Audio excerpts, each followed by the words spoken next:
So for today, we are very happy that we have Giovanni Morlino, who will be kicking off the fall series. Giovanni is currently a researcher at INAF. The topic of today's talk will be supernova remnants as cosmic ray accelerators from Milky Way to Starburst galaxies. So Giovanni got his PhD on theoretical physics from Pisa University on particle acceleration and astrophysical shocks.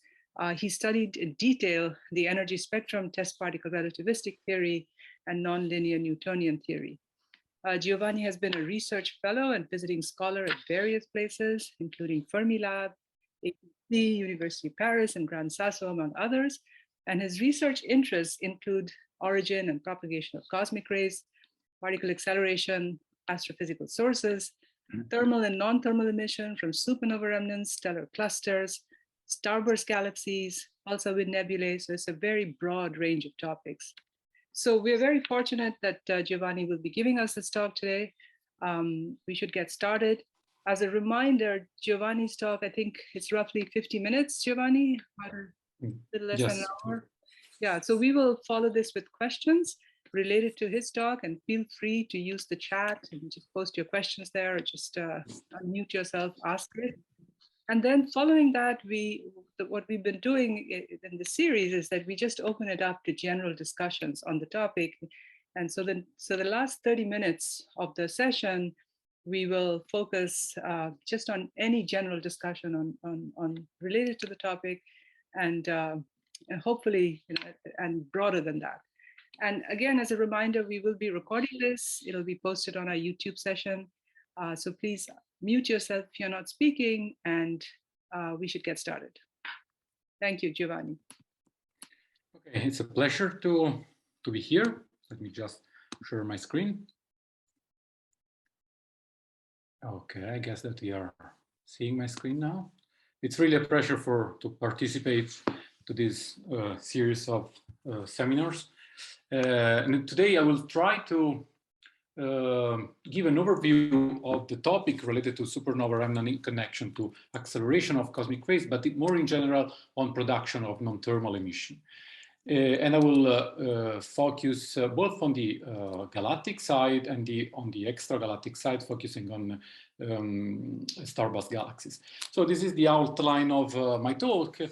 Concerning the galactic context, I will first introduce the problem of isolated supernova, and then focusing the role of supernova inside more complex structure that are stellar clusters, underlining the role of stellar winds and the role of interacting supernova remnants. On the extragalactic sides, I will focus on starburst galaxies, especially the nucleus, but also showing how winds, also in this case, can play a relevant role. And finally, we'll end with a multi-messenger perspective about the production of radiation from supernova and related physical processes. So let me start as almost usual in a topic connected to supernova remnant concerning the particle acceleration. We basically, in this kind of field, we want to explain and to understand the non-thermal radiation coming from the universe. This plot is showing a summary of all the most relevant data we have about non-thermal emission. There is the entire cosmic ray spectrum from GeV up to the very high energies. But also you can see the electrons and positron spectrum, the gamma ray emission coming from our galaxy, so the diffuse emission, the antiproton, but also the component about extragalactic emission, so the diffuse extragalactic background line, the neutrino detected by IceCube. And so essentially we want to figure out how all those kind of particles are produced. When we focus on galactic cosmic rays, we want to explain, I mean, the source that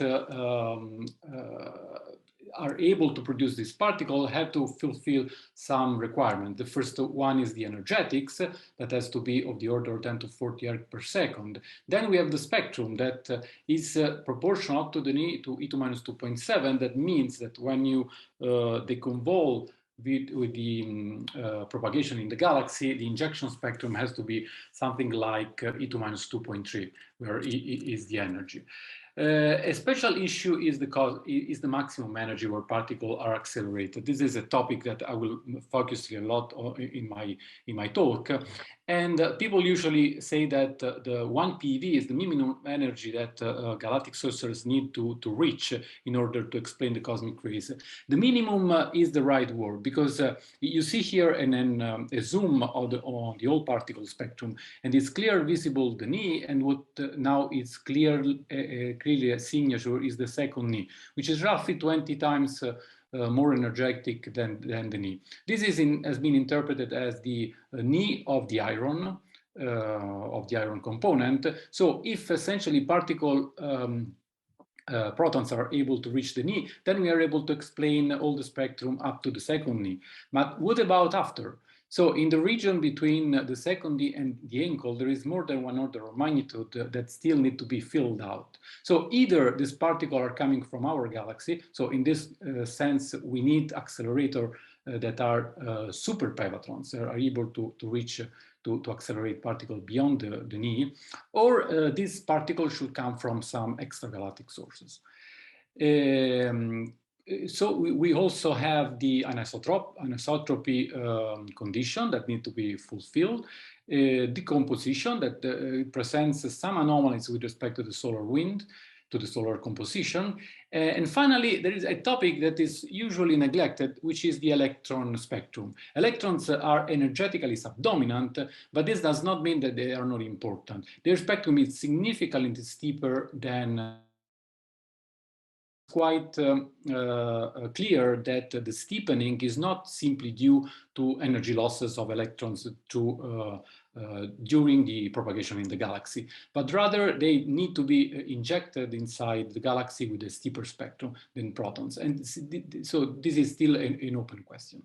So concerning the extragalactic component, we still are not completely sure about what are the sources.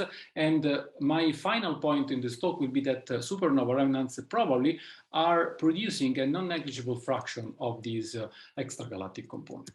Okay.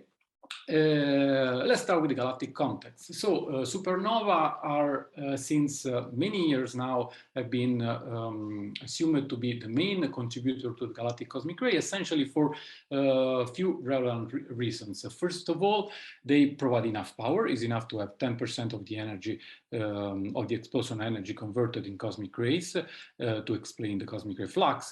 The spatial distribution of supernova remnant is compatible with the cosmic ray distribution as inferred from diffuse gamma ray emission. There are enough sources, so this implies that the anisotropy can be explained, even though still, because the anisotropy depends a lot on the details of the propagation close to the Earth, so it's not completely understood the feature of the anisotropy. We know that there are presence of non-thermal emission from supernova remnant, and finally, from a theoretical point of view, we have a theory which is the diffusive shock acceleration that works pretty well, that we think we understood quite well. So, but however, there are a few things that still need to be understood. First of all, there is no evidence in data that we have that supernova remnant can accelerate beyond 100 TeV. And even from the theoretical point of view, this is very difficult. There are also other issues that I will not focusing on, but there are anomalies in the cosmic ray composition that using only supernova, it seems difficult to explain. There are also spectral anomalies. For example, proton and helium, they have different spectra. Helium is harder than proton. And also this is an issue that in the context of supernova is not completely understood. And finally, it is unclear if supernova can produce the electron spectrum as we observe, because as I was saying, it is steeper than protons. So this requires still some better understanding of diffusive shock acceleration. So the theory that probably all of you well know invokes a particle accelerator at a forward shock, bouncing back and forth across the shock discontinuity. And thanks to electromagnetic magnetic discontinuities, these particles are gaining energy each time they cross the shock. And the balance between the gain, the energy gain, and the escape probability from the system results into a featureless power law. So this is the basic idea. Now it's on since more than 50 years. Now, why diffuse shock acceleration is so hard? Essentially because this is a theory which is a nonlinear theory. Shock, well, the magnetic turbulence is able to confine particles around the shock. The shock so transfer momentum to particles which gain energy, and so they are able to amplify the magnetic turbulence, and so the chain goes on. In order to solve the system, you have to account for all these processes and solve the system simultaneously. So this provides you the acceleration efficiency, the spectral flow, the maximum energy, and the process of particle escape. From a theoretical point of view, the complete system has not been solved yet. We have essentially worked all different pieces, but having a complete theory that is able to account for all these aspect at the same time is still something that we are working on. And the key aspect is the amplification of magnetic field. So a nice confirmation of the theoretical framework is coming from peak simulation, that essentially they are predicting, they are confirming several predictions, like a large efficiency in conversion from the bulk motion of the shock to cosmic ray acceleration. The spectrum is close to P2-4. The cosmic ray generate also their own turbulence. We see the amplification occurring. On the other hand, peak simulation can only simulate the beginning of the acceleration process. This means that the maximum energy that you can also see in this plot here is much smaller than 1 GeV, where the bulk of the energy of cosmic ray is. So still we don't have all the answer to our theory. What about the observational point of view? This is a collection of spectra of known supernova remnants in gamma rays. So if the acceleration were just following the test particle regime, the spectrum in gamma rays produced by PP interaction would be the dotted orange line. So a sort of flat spectrum. But as you see, this is much different. I mean, observed spectra are very different from what we observe. We can tentatively divide this a bunch of supernova into different categories. There are very young remnants in green, like Casey and Tycho, whose age is smaller than 300 years. There are middle-aged remnants like 1713 and Vela Jr. in red. And then there are middle-aged with an age larger than 10,000 years in bluish color. You see that spectra are different. For the first and the third case, spectra are flatter, are steeper than E2-2, while for middle-aged cases, for young cases, it is harder. So how we can explain the difference between test particle theory? Actually, there are many subtleties that enters the game. I will not go into detail, but just mention them. First of all, there are modifications to test particle theory, like, for example, accounting for the velocity of scattering centers, essentially the velocity of the turbulence. Then when the amplification becomes important, this velocity it becomes comparable, essentially the Alfvén speed becomes a non-negligible fraction of the shock speed. And this produces a slight modification on the accelerated spectrum. There are environmental conditions, because those are not spherical chaos. They explode in an environment that often are very complex, full of molecular clouds, and so this can play a role. But also particles start escaping after a while, and also the escaping process can produce a modification of the spectrum. And there are also other issues that can modify the spectrum. But let's say that this is something that we almost understand. There is instead the issue of the maximum energy. As you can see here, no one is reaching not even close to the PV energy that we need. At most, we can infer a maximum energy of 100 TeV, but slightly smaller. And this is the argument that I want to focus on. So the maximum energy can be estimated assuming that the acceleration time scale is comparable to the Sedov-Taylor scale. And this just because after the Sedov-Taylor age, the particles start to escape, the largest energy this is the maximum possible time that we have in order to accelerate particle. If you make this, the expression for the maximum energy is a function, is this equation that depends in a very mild way by environmental condition, like the magnetic field, the mass of the ejector, the explosion energy, and the circumstellar medium density. And moreover, all these parameters are known but within a factor of 2. So you cannot play a lot with these parameters in order to increase the maximum energy that in this equation is only 50 TeV. The only factor that you can play with is the magnetic turbulence, this F here, which is also called delta B over B, where delta B is the turbulence, B is the average magnetic field. But if you plug in the standard interstellar medium turbulence, what you get is just a maximum energy which is smaller. Of the order of few GeV. This means that we need magnetic field amplification, and during the years, many proposals have been done. The most famous is probably the resonance streaming instability, already known since the 70s. But there are also others, like MHD instability due to density perturbation, acoustic instabilities. But the point is that all these instabilities are at most predict turbulence which is of the order of 1, delta B over B order 1. The only one that seems to work much better is the non-resonance streaming instability proposed by Bell that predict under some condition that this turbulence can be larger than 1.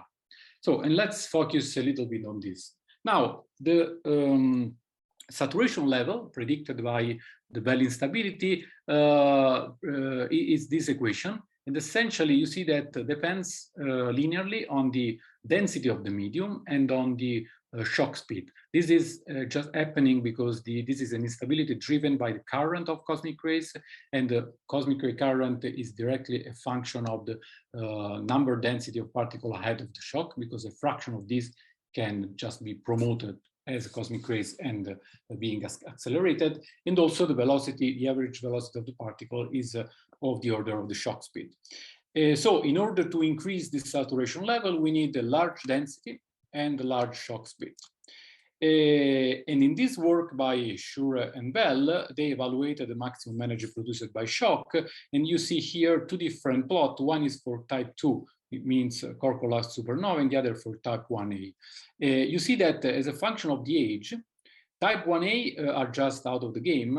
Their energy is no larger than a few tenths of TeVs, while type 2 can reach a PV energy, but just at the very beginning of this explosion, where the velocity is much larger, than it's very large, the velocity of the shock.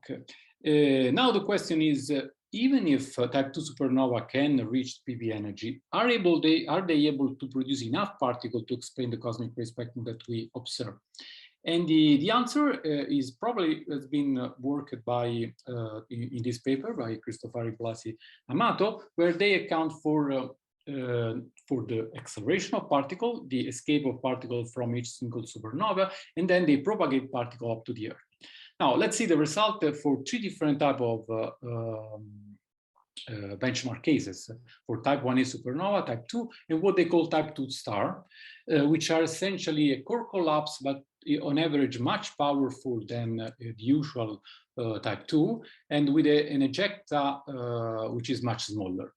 Just this is done to optimize the velocity of the shock and the density of the medium, that is the circumstellar medium around the supernova. So taking type 1a supernova with a rate of 1 every 1 century and an efficiency of 10% in the acceleration, you see that the final plot, the final spectrum that you get compared to the overall spectrum is just does not fit at all. You reach a maximum energy of the order of few TeV.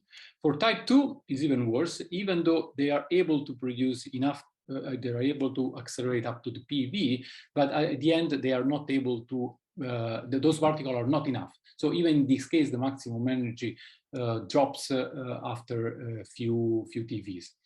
For type 2 star supernova, instead, we are able to produce something that resembles the final spectrum. Maximum energy can even go beyond PeV. But you see that a part of the fact of these wiggles that probably can be smeared out when you sum over a lot of distribution. But the point is that those remnants are very rare. So if they are indeed producing all the spectrum, not only the very high energy, but also the lower energy particles, there is no room left for other supernovae. So, and this will be very strange because the other supernovae is something that we see, while these type 2 star supernovae are more something we don't see, and they expect a rate which is very, very small in our galaxy. Also, if the type 2 supernova are the only pevatrons in the galaxy, the probability to detect them is almost 0. Okay, so if isolated supernova cannot reach the maximum energy that we observe, what can be the next candidates? Well, we have to take into account that the supernova does not explode in isolated environment, but usually the majority of them explode in OB associations, namely in stellar clusters. So we need to consider supernova in the context of stellar clusters. So let me now divide the stellar clusters according to the age. Just do a small nomenclature. So when we start with the stellar cluster, and it is very young, this cluster is essentially powered by the wind from stars. While after a few million years, when the first supernova start to explode, the power is dominated by the explosion of supernova. And so we call this kind of system superbubble. While young stellar cluster, again, the one powered by stellar winds.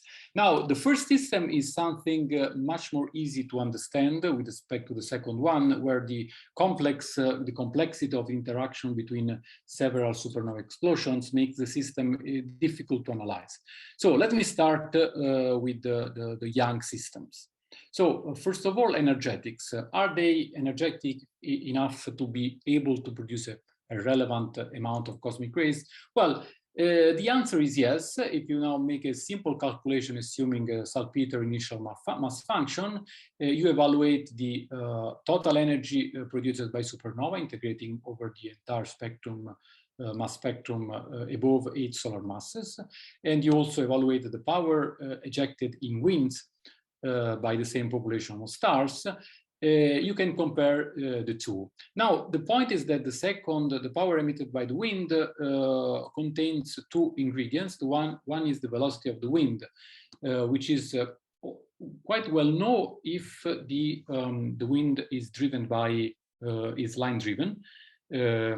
While the m dot, the mass loss rate that I took from an analytical approximation, it's quite uncertainty, and so this is the most critical ingredient. But doing this game, you get something that is the ratio between the power in the wind and supernova is in between 10% and 50%. I'm not accounting for Wolf-Rayet stars and not either for failed supernova. So the point is that the power in wind is not the majority, but still compatible somehow with supernova. So they can play some role. The system, now let's compare the system of stellar wind with the one of supernova. Supernova on the left, stellar wind on the right. They are more or less similar, but there are significant differences. While the most relevant shock in the case of supernova is the forward shock, so the one expanding into the interstellar medium, in the case of wind bubble, the forward shock is very weak, is barely supersonic. The velocity is of the order of 10, 20, 30 kilometers per second.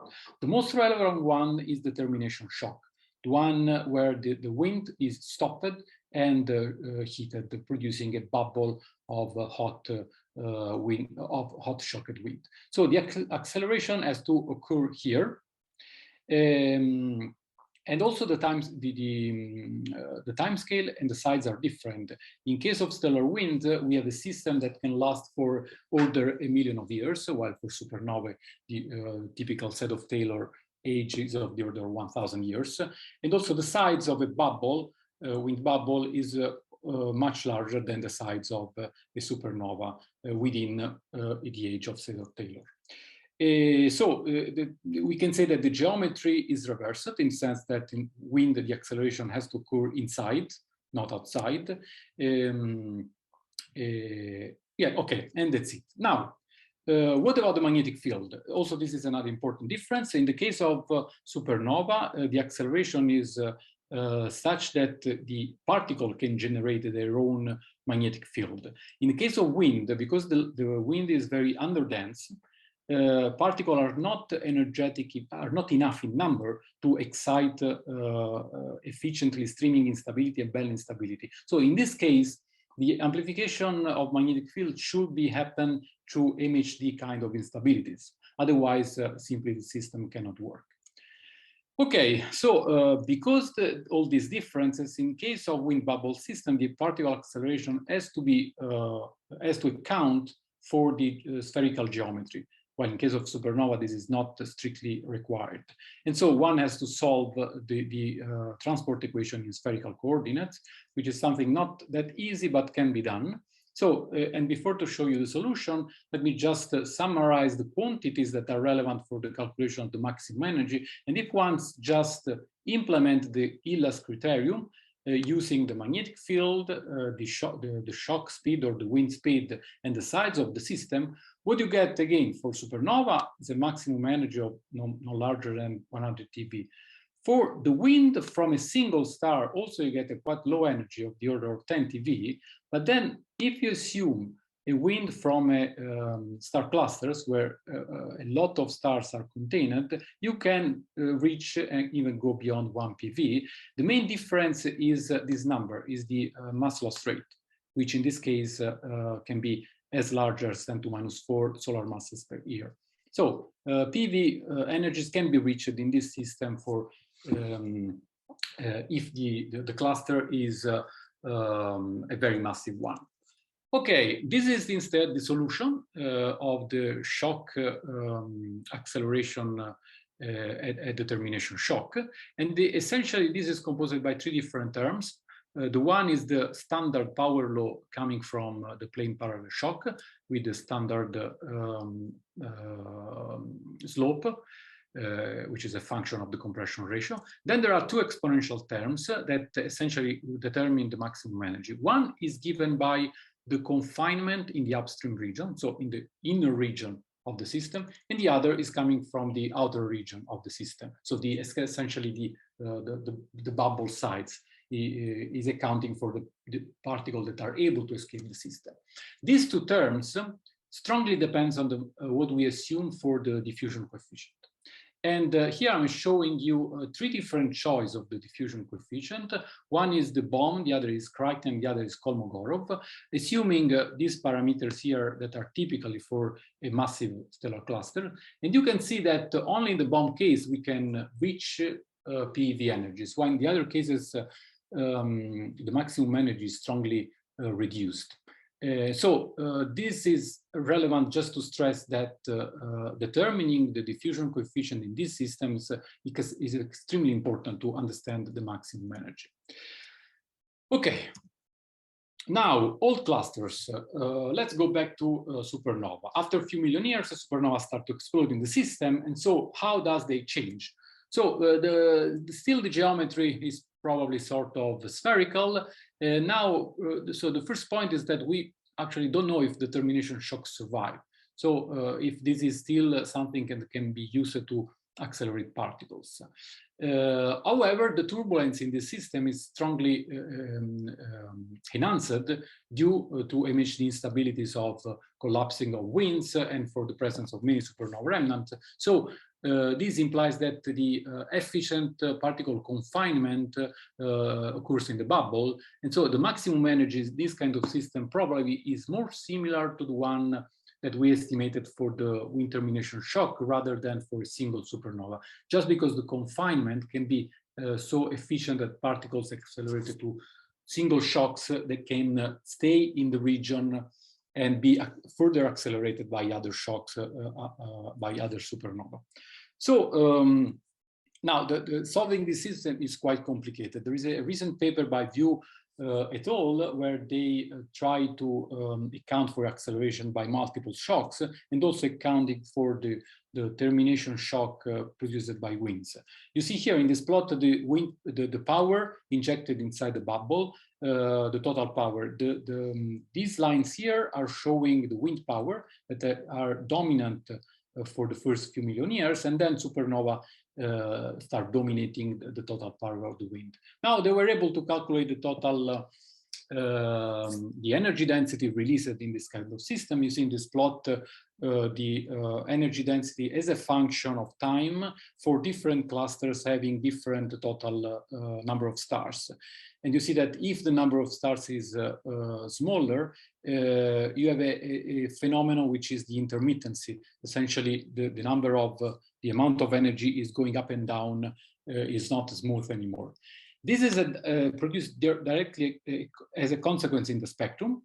These are the spectra that they were able to calculate, and all those plots are showing as a function of the number of stars in the cluster and as a function of time. So the color code is showing the time. You see that this phenomenon of intermittency is quite strong, in sense that the spectrum is jumping, is not a constant spectrum anymore, but the feature changes according to the time, to the age of the system. So from an energetical point of view, superbubbles may produce the bulk of cosmic rays, again, because the majority of supernova are exploding in these systems. The maximum energy can reach PV just because the effect of confinement inside the system, and the spectrum is not universal. So this is the weak point of these systems. We are not that able to estimate, to calculate the final spectrum released by those systems. Okay, there are several clusters that have been detected in our galaxy. This is just a list. The number is close to 10 now.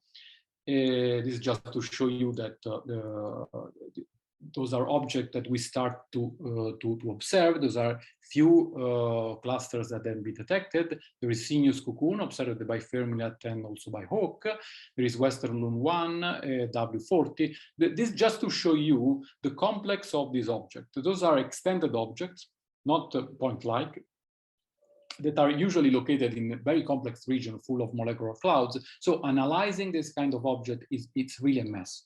So inferring how they work is not an easy task.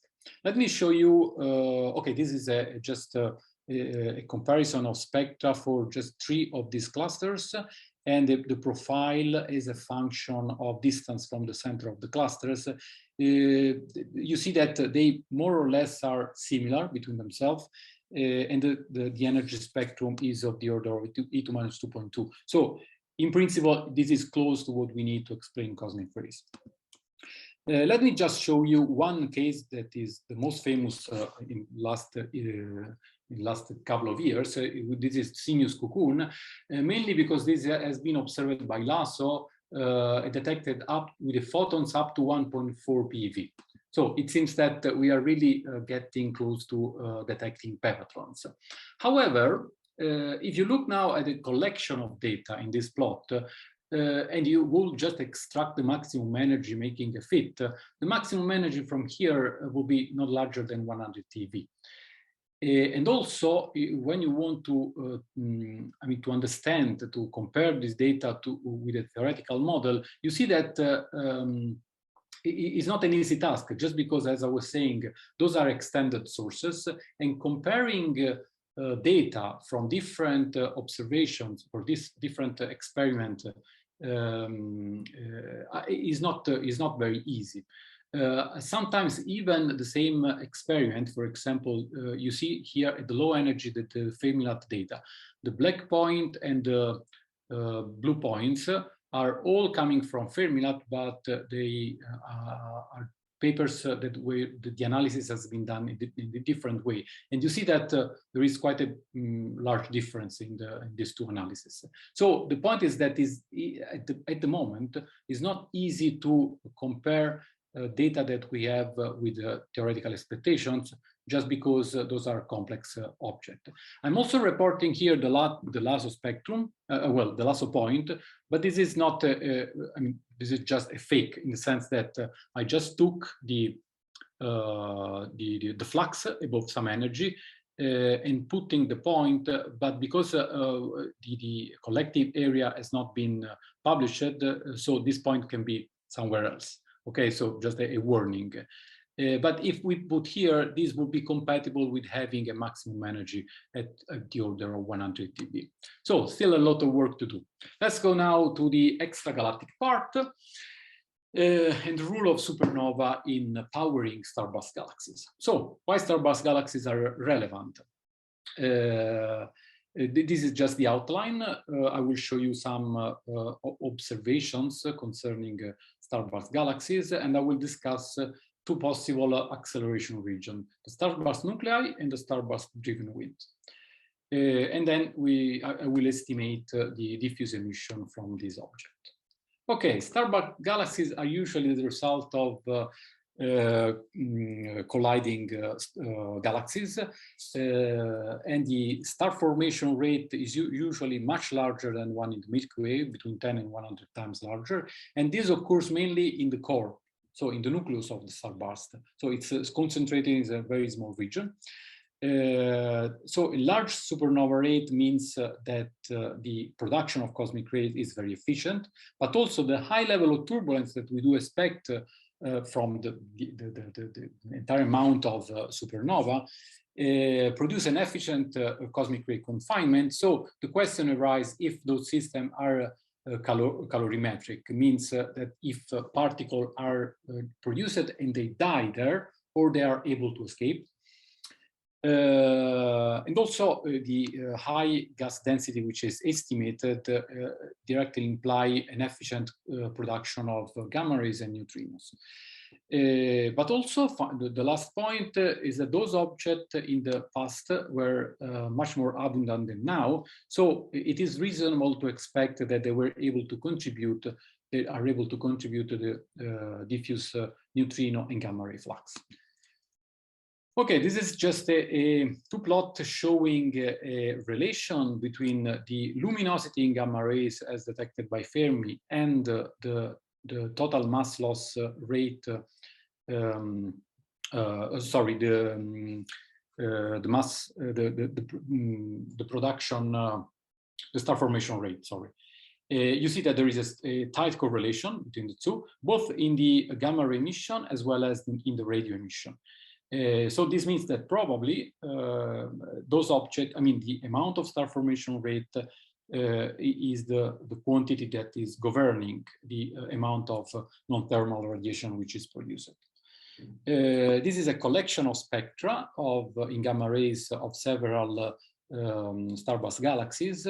Majority of them are detected by Fermilab, so in GeV region, but there are two of them, the most closest one, M82 and NGC-253, that have been also detected in gamma in TeV region. The spectrum usually is quite hard, E2 minus 2.2, 2.3. Okay, we want to try to explain this kind of spectrum. And let's do a simple model. This is taken by this paper by Enrico Peretti et al. So the model now is assuming that the majority of acceleration is occurring inside the nucleus of the starburst galaxy, and where a supernova explosion occurs, but this nucleus also contains a very enhanced level of turbulence, so the confinement is quite effective, and a large density of gas. So also the production of secondary particle is pretty effective. But also we include the presence of a wind, because the temperature of the nuclei is so large that there is a thermally driven wind or an alpha driven wind, according to which is how strong is the pressure produced by cosmic rays. So there is a wind, but can be either driven by alpha waves or by thermal pressure. So we adopt a leakage box model, so we account for losses, advection, and diffusion, and we equate this to the injection of particles inside the nucleus. The injection is proportional to the rate of supernova remnant. We assume that the spectrum of particles is just the same as produced by supernova in our galaxy. And also the spectrum of electrons is produced with a slightly steeper spectra with a different cutoff just because the presence of energy losses. For losses, we account for protons, for ionization, pp collision, and Coulomb losses. For electrons, we account for ionization, synchrotron, inverse Compton, and Bremsstrahlung. So usual channel for energy losses. Okay, let's see. First of all, the other important ingredient is the diffusion. Diffusion is again also in these systems the most relevant uncertainty quantity, and we parameterize assuming some structure for the magnetic turbulence. In these plots, I'm using three different cases: Kolmogorov spectra, bomb spectra, and a Milky Way-like diffusion. And in the plots on the right side, you can see the typical timescales for electrons and for protons. So what we can infer from these plots: for electrons, you see that the smallest timescale is due to losses. So essentially, for electrons, these kind of systems are really calorimetric. So electrons are produced and they die inside the system. All other timescale are much larger: diffusion and also advection. Advection is the green constant line. For protons, instead, there is a balance. So the situation is more uncertain depending on the diffusion that we have. As you see, if you assume a galactic-like diffusion coefficient, the diffusion can dominate the escape, but this is quite less probable, let's say.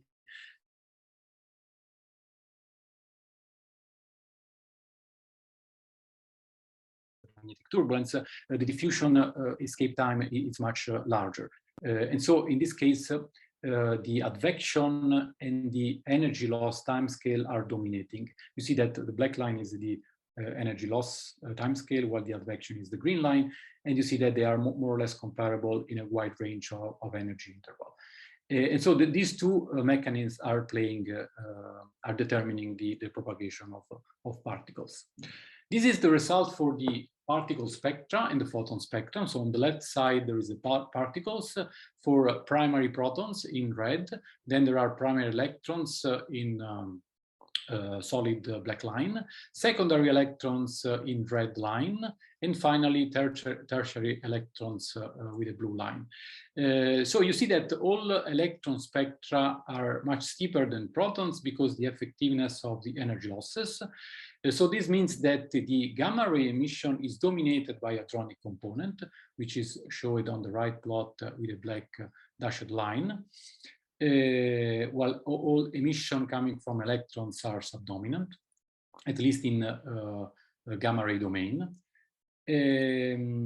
So soft cosmic ray electron spectrum, and also consider that what is important is also the gamma-gamma absorption inside the nucleus, and this is the reason why the emission is cut off at roughly 10 TeV, because at larger energy, gamma rays are absorbed inside the same nucleus. This is quite a relevant feature of those objects that can be in principle detected. So let's apply this model to a single galaxy, which is M82. In order to determine the final emission, we need to estimate the photon background. And this is fitted by several components, as you can see on this plot, using available data. So you recognize the free emission, and all these thermal spectra with different bumps are due to dust, infrared emission by dust having different temperature, and also starlight. Once we have the photon background and also the particle spectrum, we can evaluate the emission. And in this plot, the emission is compared with available data. And you see that I mean, the emission can be accounted in a quite reasonable way. And as I was saying before, at the highest energy, above 10 TeV, you see the suppression due to the absorption. This is not completely clear yet in present data, but probably in future we will have, with coming CTA, we will have a more data at larger energies. So this is something that can be proven by future gamma ray telescope. So what's next? Once we are pretty convinced that we understood how the Starburst galaxy work, we can now calculate the diffuse emission coming from Starburst nuclei, integrating over the entire population of Starburst galaxies. So the first step that we have done is determining the calorimetric condition, namely above which star formation rate the calorimetric limit is valid. So we have seen that the time loss is in this system. So let's say the condition in order for this to happen is that the loss timescale has to be of the smaller than the escaping timescale, which is of the same order of the advection timescale. And using the surface gas density, this condition translates in a condition of the surface gas density that has to be larger than this value. Okay. Then we can use the observed relation, the Connecticut relation that connects the surface gas density with the star formation rate. And as a consequence, you can translate the initial condition as a condition on the star formation rate. Essentially, if the star formation rate is larger than this quantity psi star, which is written here, then the calorimetric condition apply. So above this star formation rate limit, Starburst nuclei behave as a calorimetric calorimeter. Okay, the second point is try to count the amount of Starburst nuclei and to integrate the neutrino and gamma ray spectrum coming from all these sources. So we take the gamma ray and neutrino spectrum in the two limit if the emission, I mean, if the system is a calorimeter or not. We take the gamma ray neutrino flux, normalize it to the emission that we have estimated for M82, and then is directly proportional to the star formation rate. And then we use the amount of the number of star forming galaxies that has been measured by this paper here, Grupponi et al., essentially using the information about infrared and ultraviolet emission. So essentially this is giving us the amount of star-forming galaxies per unit volume per unit star formation rate. And then you can finally just integrate the entire flux coming from all galaxies at different redshift. Okay, once this is done, these are the results. And in this plot, I'm showing the result for the gamma ray emission and the neutrino emission. So gamma rays, the total gamma emission is in red solid line, while the neutrino flux is in blue line. And these are compared with data from Fermi-Lat extragalactic background light and for neutrino data detected by IceCube. So as you can see from this plot, it is quite reasonable to say that IceCube neutrino are compatible with coming from Starburst galaxies. At the same time, the gamma ray emission from Starburst galaxies is at the level of something close to 40% of the amount of what is detected by Fermilab. Now, this is a relevant point because we know that the majority of this emission is coming from blazars, even though there is a quite big uncertainty. We think that paper in the literature estimate that the amount of background light coming from blazars is between 60% and 85%. So the remaining should due to some other sources, and we are claiming that those are just the Starburst galaxies. So those numbers are sort of compatible.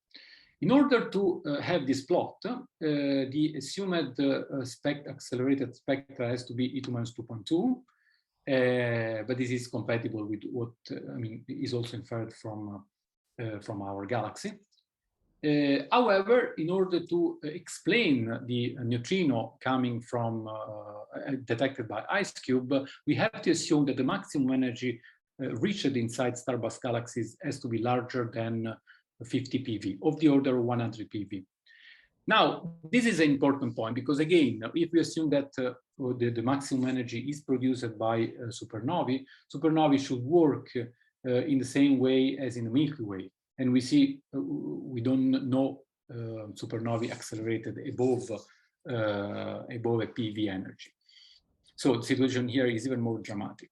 Now, clearly, the large amount of supernova can enhance the turbulence and making something, a system more like the super bubble system that we have been talking before. And so we can hope that the maximum energy can be enhanced, but still reaching 100 PV seems to be a little bit extreme. So rather than, so essentially now the last part of the talk will be trying to find another way to accelerate particle up to 100 PV to explain the same neutrino that that IceCube detected. So the point is the following, that Starburst galaxies, the nucleus of Starburst galaxies is so powerful that the system, the gas is heated up to a very large temperature. And this temperature can drive a wind, a powerful wind, which is actually observed in many Starburst galaxies.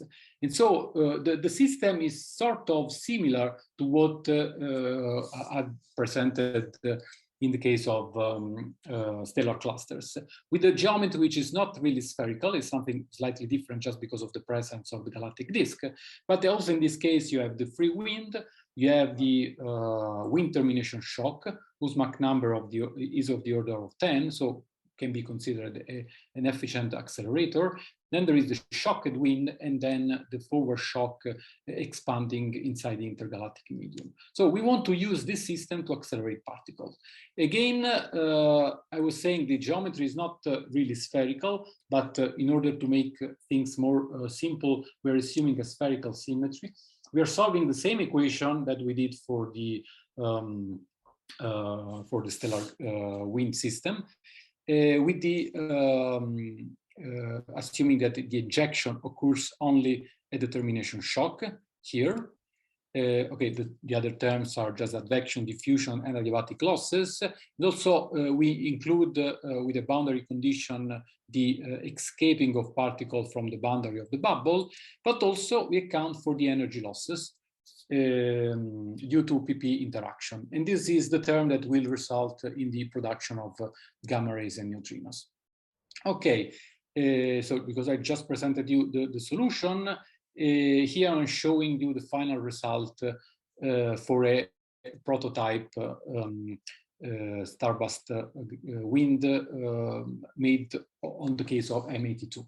So in this plot, I'm showing the gamma ray emission and the neutrino emission coming from the wind and from the nucleus. So let's focus on the gamma ray emission, which is the one from the wind is the red solid line, while the green line is showing the gamma emission from the nucleus. So you see that while for the nucleus, because of the gamma-gamma absorption after 10 TeV, the emissions start to decrease. In the case of the wind, this absorption is less effective And so we have emission even at larger energies, okay, beyond 10 TeV. So this can be a signature showing that whether or not the acceleration at the wind is occurring or not. The other point is the neutrino. Neutrino, in this case, because the maximum energy naturally reach 100 PV if we use typical parameters for M82 galaxy, we can estimate 100 PV as a maximum energy. So we do expect efficient neutrino production from 100 PV and 10 PV.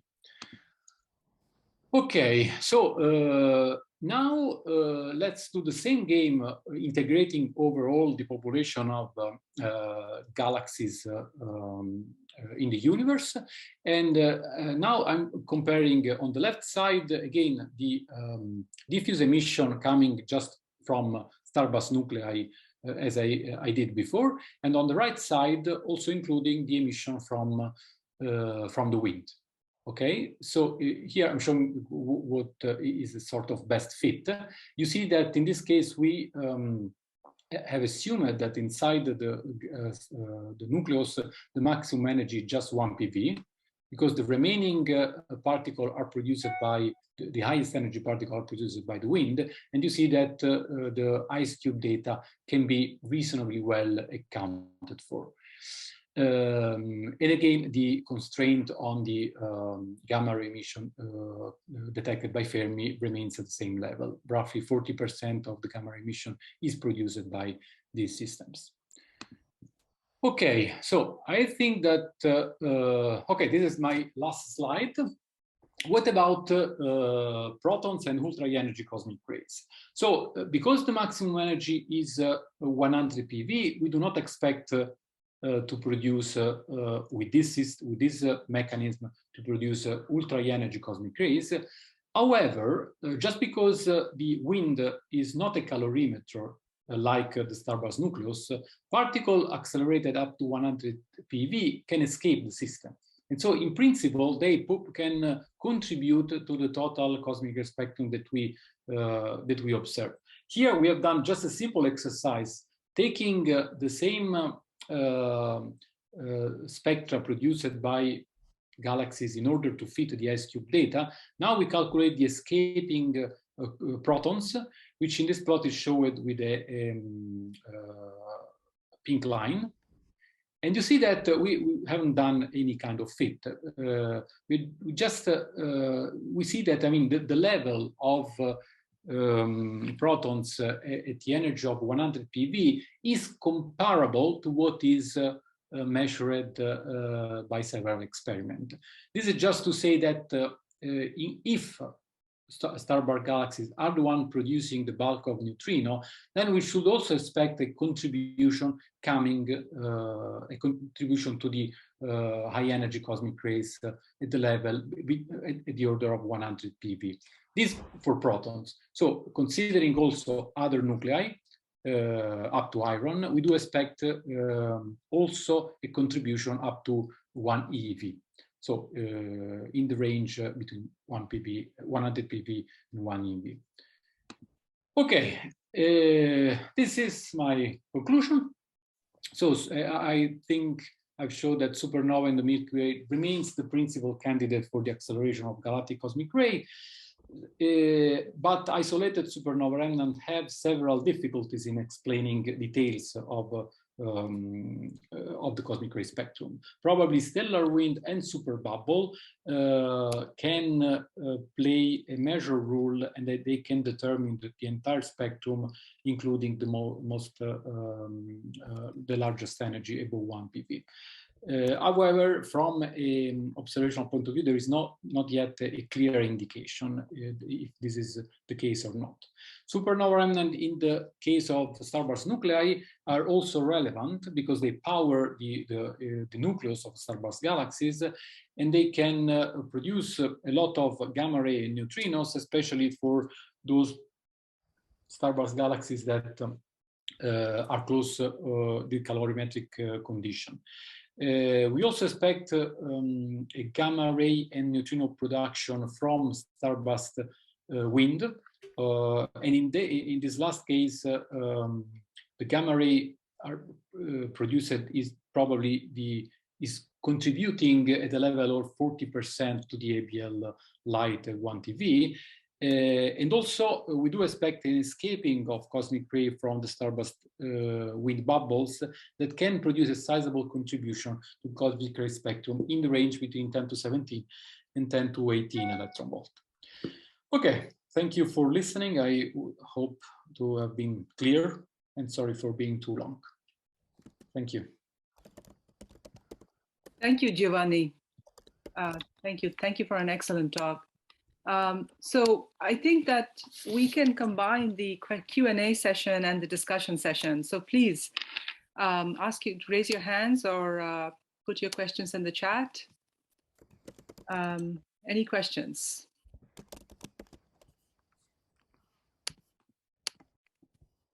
And I see one from Jamie. Jamie, go ahead. Rashmi, thanks, Giovanni, for a really nice talk. I was wondering, it seems that measuring the gamma ray spectrum at the highest energies, 100 TeV, even up to a PeV, would be very important for the starburst galaxies.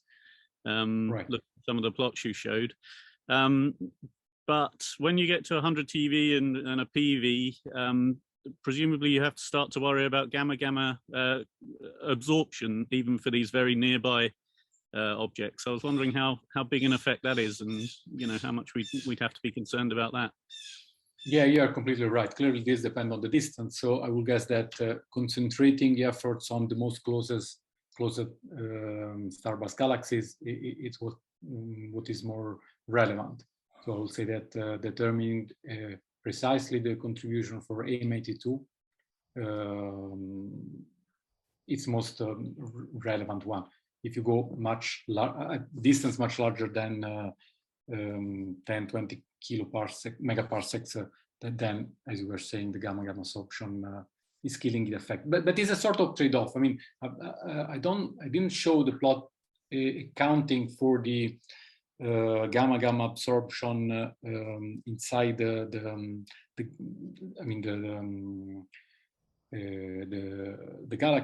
universe, but there is a range of energy that actually you can distinguish if the emission, if the acceleration is going beyond that energy or not. So essentially, yeah, you have to focus with a detailed relation depending on the distance of the object. But this can be done. Thanks. I actually had a related question, Giovanni. So, yes. If you look at the ice cube flux, neutrino flux, and what is the maximum gamma ray energy that you need to explain that? How much is that? And I mean, what are the prospects for CTA for starburst galaxies? I guess, what is the highest energy gamma ray that you can detect? So again, this depends on the single object, but for the closest one, we are quite confident that we can detect enough emission above 10 TeV to understand whether or not the maximum energy can be compatible with 100 PeV. So in that case, explaining the ice cube neutrino data. Clearly, this game can only be done for quite close by starburst galaxies. Yeah. Okay. Thank you, Andrew. Thank you, Giovanni. So I think it was a point or 2 points, that sort of question points. Okay. So my first one was because I was involved in some of the HESS work on NGC 253, so more familiarity with that compared to M82. But one concern that you have, and probably you have it too, is if you've got two instruments with two different PSFs, like Fermi with its quite poor angular resolution, and it's not really seeing the nucleus of the starburst galaxy, it's just seeing the whole thing and just putting this big blob, and you're sticking that into a plot, and then you're putting another emission from, for example, from HESS, but it's also true for M82 with Veritas, that you're seeing the nucleus, and and then you're putting it all into one plot and you're saying that this is like, for example, the nucleus emission, you should be concerned because like you did in your plot, in fact, you said, here's some extra wind emission that's coming from further out, which perhaps Fermi would then stick into the central emission. Right. So that's like a concern that I have always, and probably maybe you have it too. Yeah, completely agree. And one of the reasons you might have it as a concern, by the way, is because like when you're pulling out the index of a starburst galaxy, it's the lever arm between the Fermi and the Cherenkov telescope's data set that's giving you that index. So if you've got contamination from larger emission, you get the index wrong. No, I completely agree. Okay. One of the positive things is that CTA should be able I mean, the PSF of CTA. No, Cherenkov telescopes are great. No, it's probably right. The problem is Fermi, right? Because Fermi has not got a great PSF, and then and you're not going to get better than that in the future. No, I completely understand. What I was saying is that I mean, this idea of having emission from the bubble around Starburst galaxies can be also wrong. But CTA can be used to test that, because in case you don't detect any halo around, so maybe this just means that the entire emission is coming from the Starburst nucleus. I agree. And maybe even present generation instruments can go a bit in this direction. The second point was to do with, maybe Royu's going to make this too, actually, but so sorry, Royu.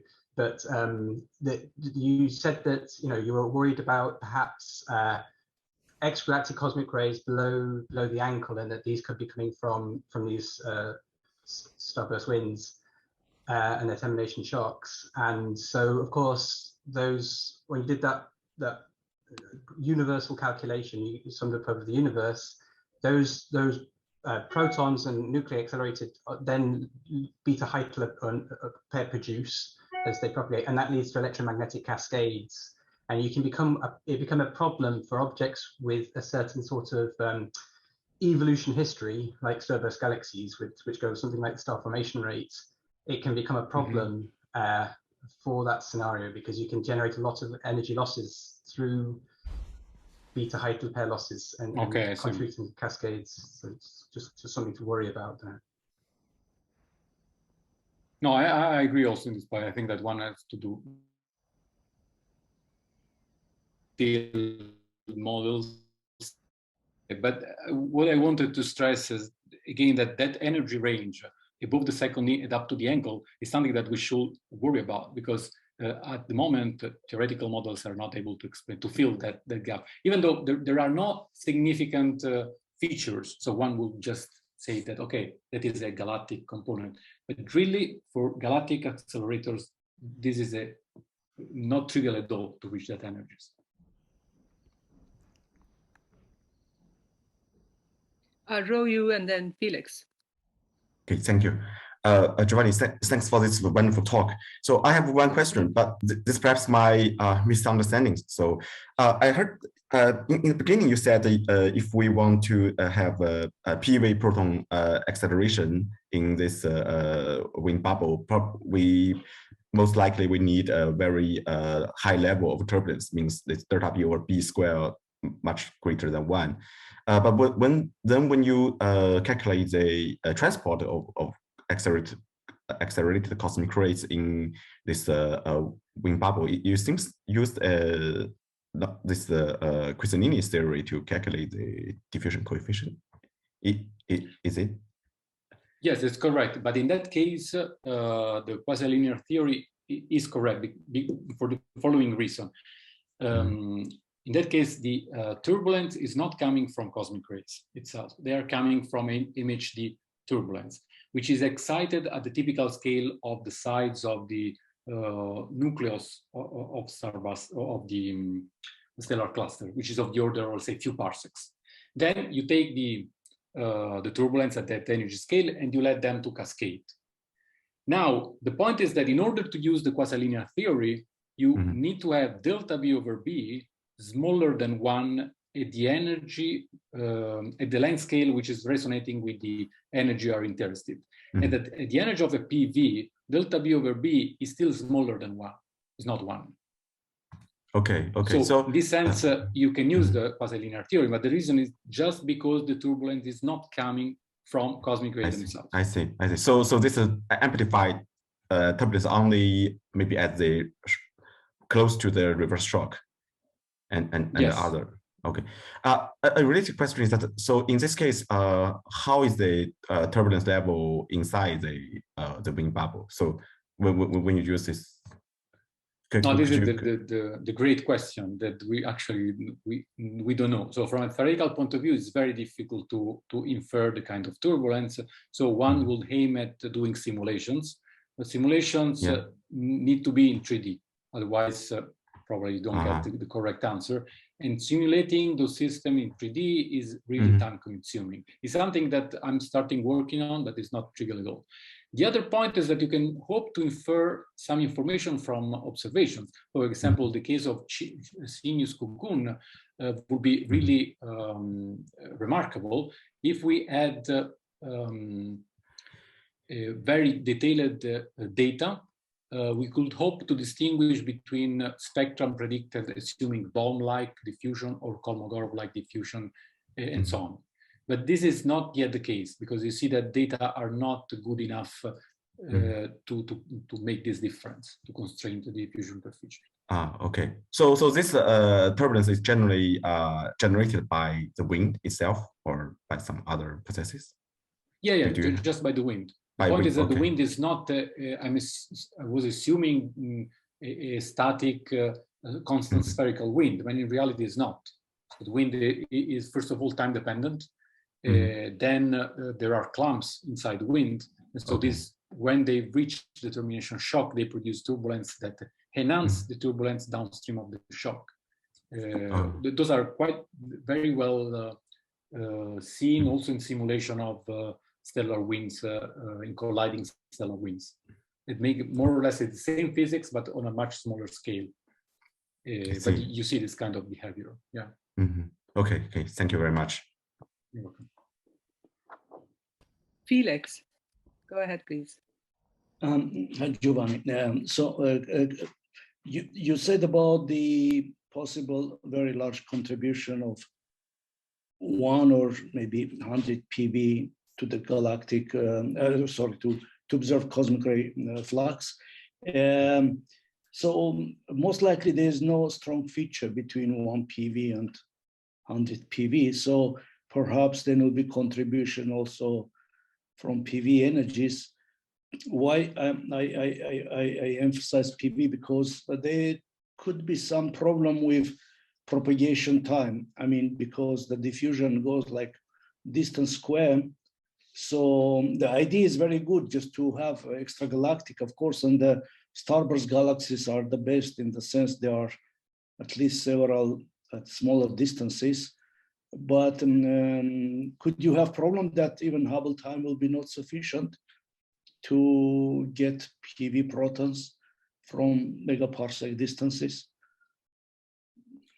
That energy, I got your point. That energy range, actually, there are clearly not the entire population of Starburst galaxies are contributing. There is a sort of horizon. And now we have estimated it. I don't remember the number, but this emission here is just counting that number of Starburst galaxies coming from this horizon, not beyond. So I guess basically it should be like M82 or NGC 253. It's a few megaparsec distances, no more. I mean, right? Perhaps. Yes. So in that case, right. Do you have sufficient number of Starburst galaxies, or will be contributed by a few sources? So yeah, now I don't remember the number of sources that contributed, but again, this plot here just showing that number there. So the answer, I think it's yes. Even having only few Starburst galaxies contributing, you still expect some contribution of this energy. Clearly, so it also depends on the intergalactic diffusion coefficient. So related question about when you calculated the diffuse background, again, these are coming from nearby sources, or here the 1 TeV, even arc to 220 could contribute, which is the 50 parsecs. So it's different than cosmic rays now for gamma rays at low energy. So they could, which Starburst galaxies you included in your consideration when calculating diffuse neutrinos and diffuse gamma rays? So in that case, clearly the number is much larger than compared to the one that contributes to cosmic rays. I have to say, I don't remember exactly the number of Starburst galaxies that contributes to the neutrino emission.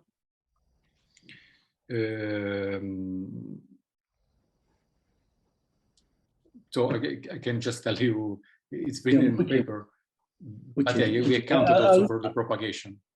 Yeah, it's very interesting idea. I also have a look myself, I mean, to your paper. So, but one could just comment, if these are coming from a few objects, then M82 and GC253 should be major contributors. And in that case, the detection, there are questions about CTA, but if you go to 30 TeV or a bit more, is just perfect range for LHAASO, and so LHAASO then has super sensitivity at these energies, 30 TeV to 50 TeV. So I guess that could be checked quite quickly, and not even wait CTA. Actually, CTA sensitivity will be less than LHAASO at these energies, so that could be checked quite easily by LHAASO in the near future, I guess. Of course, depends how they contribute, but my guess is just something like M82.1 or 253 should be major contributors. Okay, thank you. No, I agree, and this is, I think, a good idea. In that case, you don't even have the problem of the worst angular resolution of LHAASO because you're extragalactic. So yeah. So, by the way, what is the size of this, or what is the size of your halo for this stuff? So it's, if I remember correctly, it's of the order of half a degree. Half degree. So it's just a perfect. Even LHAASO could even resolve in principle if half degree. And of course, CTA could do much better for morphology, but from the point of view sensitivity, I think LHAASO should be able to check in very, very soon the numbers. Yeah, thanks. This is a very relevant thing to do. Yeah, thanks. Hello, you're next. Yeah, thanks. Thanks for the nice talk. So related to what Felix said, I mean, since maybe there are only a few nearby sources that are contributing to the cosmic ray flux at 10 to 17-ish, what you're talking about, I think. What about anisotropy and hotspots? Is that a worry constraint? So when you have few sources, your distribution is not uniform. Not only does it. So in principle, yeah. In principle, the anisotropy. So we haven't calculated it just because that energy measuring the anisotropy is really a tricky game. At the moment, there are just upper limits. And also not completely sure that the anisotropy will be strong just because that energy are low enough that intergalactic magnetic field can just tangle the propagation of those particles. But probably, just guessing, probably the contribution of M82 can be decent tangle. So probably you would expect some hotspot. But this is something that we have to calculate. I've not done. Okay, and a related question, what Andrew said before, are you sure that cascade contribution's not important? Because, like in your plots, it looks like it's not there, but if your spectrum is too hard in gamma rays, even if you absorb inside the galaxy, they're going to get cascading. And then if you have lots of extragalactic sources, there's lots of cascading in your neutrino spectrum, E⁻², which means there's a lot of energy above sort of a TeV or 100 GeV where the extragalactic absorption would set in. No, you're right. Actually, you see in this plot on the left, there are several lines I forgot to discuss, but those are all cascades. Are gamma ray from cascades? Yes, from the production of the gamma rays from the nucleus and also gamma rays from the halo. Now it's not written which is which, but you see that there is some contribution, but it's not dominant. And the final red solid line is the sum of all of them. Okay. Actually, may I just continue this? This is a serious question, of course, and depends on the evolution of Starburst galaxies, what Andrew meant. And so I guess if there's evolution, if just like other galaxies, then probably you could face a problem with cascading. I'm not sure, but this is my guess. And in that case, perhaps these selected galaxies, like this, again, mentioning MET2 type-ish galaxies, a few, then they don't create a problem. I mean, from the point of view, if just they are nearby, you are lucky and we detect them, maybe for an isotopic reason, if you have 2, 3, 4, 5, then could be more or less diffuse. So, but if you take them as a normal galaxy, then well known that if you take evolution, and then you'll get so many GV gamma rays from cascading, is this the business as usual? I mean, always if you have this evolution, then that could violate Fermi upper limits. I guess this should be a problem. So, but if you assume there are just a couple of them nearby ones, which you should not apply evolution, they should not be a problem. Am I right?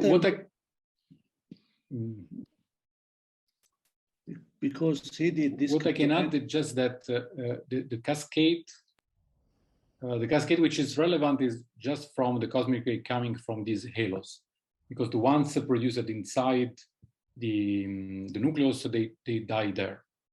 They do not escape. Oh, no, Giovanni, because if you go to even TV gamma rays and go Z1 or Z more than 1, then they also produce cascade. So the cascade is unavoidable even for TV gamma rays.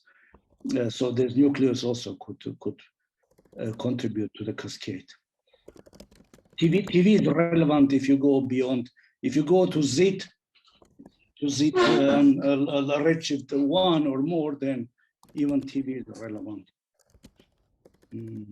So I just want to say that is an interesting point, because that could imply that only a couple of nearby ones which are just by chance are there, then they contribute, but they're not just we are lucky to have them nearby, a couple of them. I think this is a general way to avoid this problem with evolution, in contrast to the diffuse upper limits from Fermi Latov galaxies. Andrew even some time ago suggested some idea about negative evolution, which was kind of. I remember. Can I just input on this as well? Because I mean, so Royu and I did a calculation for extragalactic sources with a positive evolution like Felix is talking about, and indeed you do saturate the bounds when you had this from the beta height losses feeding cascades. So that's why I was making that point earlier, and airing a concern on that point. Okay, maybe we have to do it in a proper way and to see if we get the same problem.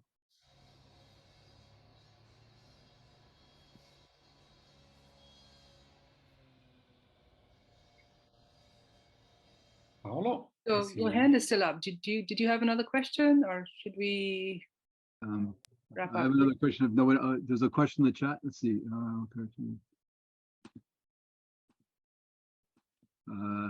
Jonathan says, "Yep." Only you have a question, Paolo. Yeah, Paolo, you're the only one that has a question. Okay. Go ahead. Yeah. Do you want to read Jonathan's question, or? I maybe don't I'm see it. in I the don't see chat. it in the chat. Maybe I can ask it if Go ahead, that's Jonathan, go okay. ahead. Yep. So Oh, I'm a bit surprised about the discussion. In mine, maybe my memory is wrong, but I thought that energy losses of protons at 0.1 eV, which is the range that we're interested in here, so much below the ankle, they were mostly negligible. So I don't understand why we are focusing the discussion on nearby Starburst galaxies, cascade flux. So maybe it's more a question to Andrew. What am I missing? All right. Hi, Jonathan. Right. So yeah, you're right that they're competing with adiabatic losses, and you have to do but of course you do get pair losses cascading too. So, and maybe the cutoff is an important thing. I mean, we didn't do it specifically for Giovanni's calculation, so I can't tell you if there is a problem or not, but it's more like airing a concern. That's what I was trying to phrase. So I would buy that, but I would actually not be that worried when looking at the energy loss lengths of protons below the ankle.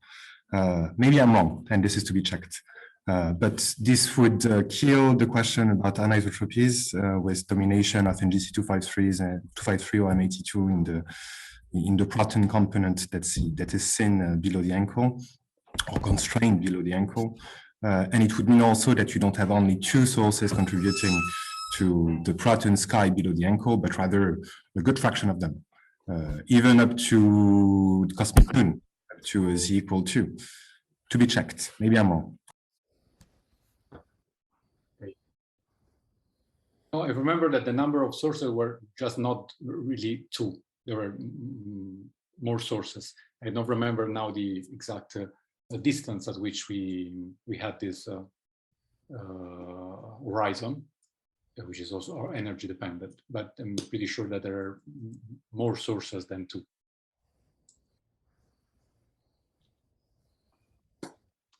By the way, another related question about the reflection from the galactic magnetic fields. Because galactic magnetic fields are relevant for even 10 to 18, 10 to 19 eV. So then they should be relevant for low energies, I guess, right? Yeah, it's correct, but this also depends strongly on the configuration of the magnetic field, right? Yes. So, yes. which is something that I'm not sure we really know. But did you investigate? No. Okay. So, so Felix, I think we should just close the session for today. We are at the end of our time limit. I just posted the link to the future events. I hope you can join, and thank you, Giovanni, for a really excellent talk. And please send me your slides. Just send me your slides so we can post them. And thanks to everyone for participating, and see you in 2 weeks. Bye.